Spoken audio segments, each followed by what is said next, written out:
We're with John Kelly. John is a personal injury attorney in Phoenix, Arizona, and he's agreed to answer an online question that was posted related to the statute of limitations on wrongful death cases.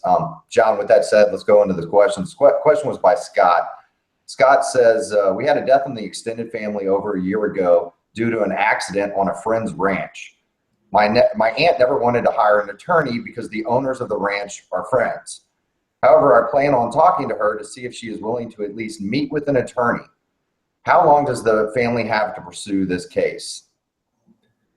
Well, Scott has a pretty common question, and there are some difficulties that people face in such a tragic event, and especially when it happens on a friend's ranch, someone that they know well, that they have a existing relationship with.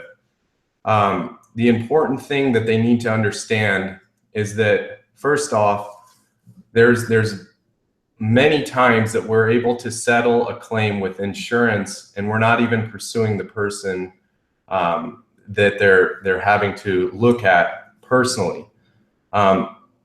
They also need to know that statute of limitations is very important.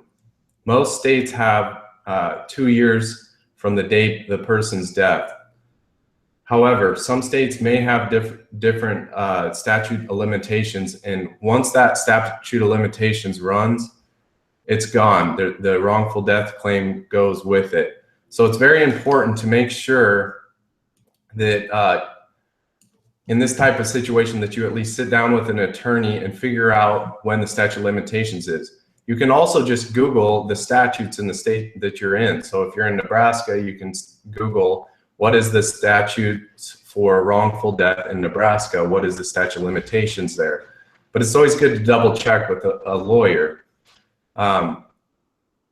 When pursuing a wrongful death claim, you don't want to wait until that statute runs or just before it, because then you're forcing your attorney to actually file that lawsuit to preserve the claim. If you get right away to a lawyer to actually investigate the case, start talking to witnesses, getting the reports, the medical records, the police reports, reviewing everything, finding out what insurance might be involved, they can often settle a claim before we ever have to get near the statute of limitations and actually have to file a lawsuit.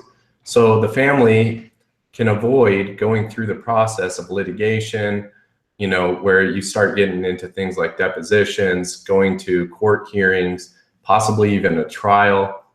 So these are all things that most people, when they're grieving, want to avoid, and it's, you know, understandable. So that's why it's very important for the statute of limitations for the family to be aware of when it is and to make sure that they're talking to a lawyer beforehand. I'm always happy to tell people, you know, what deadlines they're up against in these kind of cases. Typically with a wrongful death case, I'll sit down with the family with no kind of pressure at all, telling them what, you know, to expect through the process and to, you know, to what they need to get in place to make sure that they're at least preserving the claim.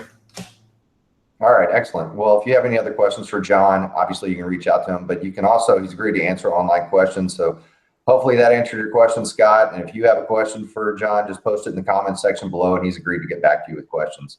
Thanks, John. Thank you, Ryan.